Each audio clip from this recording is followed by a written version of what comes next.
राधे कृष्णा आप सभी को। पुत्रदा एकादशी व्रत कथा।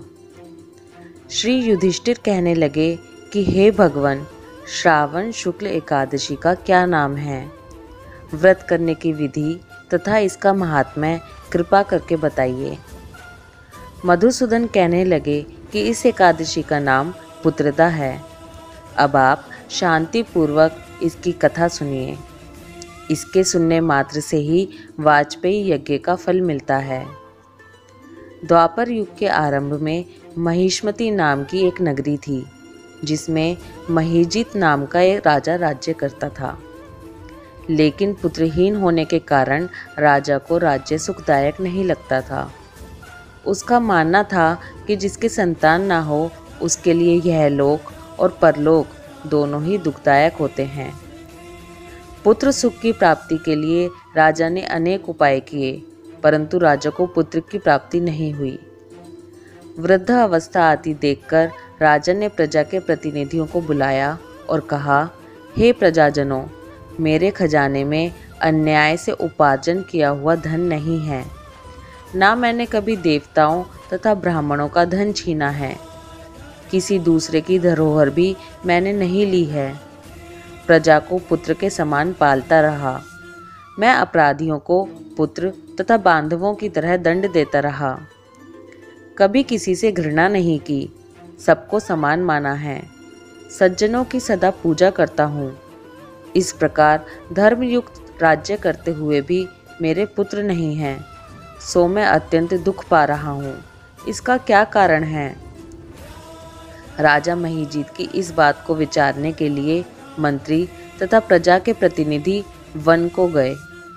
वहाँ बड़े बड़े ऋषि मुनियों के दर्शन किए। राजा की उत्तम कामना की पूर्ति के लिए किसी श्रेष्ठ तपस्वी मुनि को देखते फिरते रहे।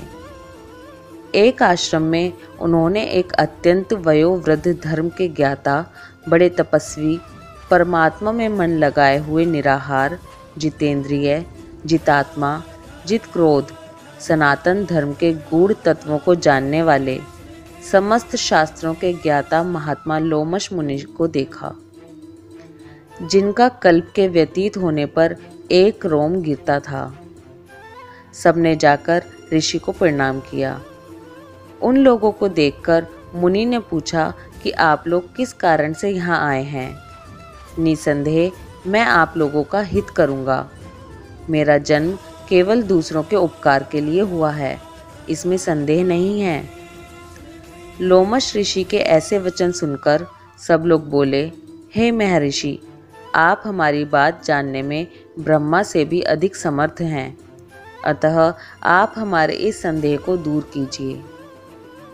महिष्मतिपुरी का धर्मात्मा राजा महीजित प्रजा का पुत्र के समान पालन करता है, फिर भी वह पुत्रहीन होने के कारण दुखी है। उन लोगों ने आगे कहा कि हम लोग उसकी प्रजा हैं, अतः उसके दुख से हम सब भी दुखी हैं। आपके दर्शन से हमें पूर्ण विश्वास है कि हमारा यह संकट अवश्य दूर हो जाएगा, क्योंकि महान पुरुषों के दर्शन मात्र से अनेक कष्ट दूर हो जाते हैं। अब आप कृपा करके राजा के पुत्र होने का उपाय बतलाएं। यह वार्ता सुनकर ऋषि ने थोड़ी देर के लिए नेत्र बंद किए और राजा के पूर्व जन्म का वृत्तांत जानकर कहने लगे कि यह राजा पूर्व जन्म में एक निर्धन वैश्य था। निर्धन होने के कारण इसने कई बुरे कर्म किए। यह एक गांव से दूसरे गांव व्यापार करने जाया करता था।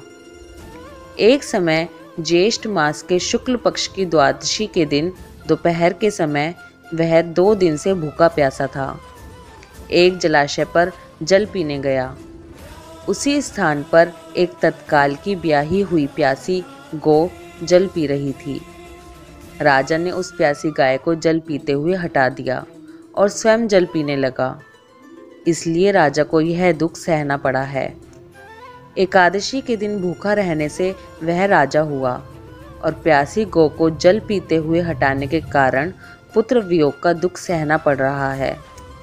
ऐसा सुनकर सब लोग कहने लगे कि हे ऋषि, शास्त्रों में पापों का प्रायश्चित भी लिखा है, अतः जिस प्रकार राजा का यह पाप नष्ट हो जाए आप ऐसा उपाय बताइए। लोमश मुनि कहने लगे कि श्रावण शुक्ल पक्ष की एकादशी को, जिसे पुत्रदा एकादशी भी कहते हैं, तुम सब लोग व्रत करो और रात्रि को जागरण करो, तो इससे राजा का यह पूर्व जन्म का पाप अवश्य नष्ट हो जाएगा। साथ ही राजा को पुत्र की अवश्य प्राप्ति होगी। लोमश ऋषि के ऐसे वचन सुनकर मंत्रियों सहित सारी प्रजा नगर को वापस लौट आई, और जब श्रावण शुक्ल एकादशी आई तो ऋषि की आज्ञा के अनुसार सबने पुत्रदा एकादशी का व्रत और जागरण किया। इसके पश्चात द्वादशी के दिन इसके पुण्य का फल राजा को दिया गया। उस पुण्य के प्रभाव से रानी ने गर्भ धारण किया और प्रसव काल समाप्त होने पर उसने एक बड़ा तेजस्वी पुत्र उत्पन्न किया। इसलिए हे राजन, इस श्रावण शुक्ल एकादशी का नाम पुत्रदा पड़ा। अतः संतान सुख की इच्छा हासिल करने वाले इस व्रत को अवश्य करें। इसके महात्म्य को सुनने से मनुष्य सब पापों से मुक्त हो जाता है और इस लोक में संतान सुख भोगकर परलोक में स्वर्ग को जाता है। बोलो विष्णु भगवान की जय। एकादशी माता की जय। राधे कृष्णा।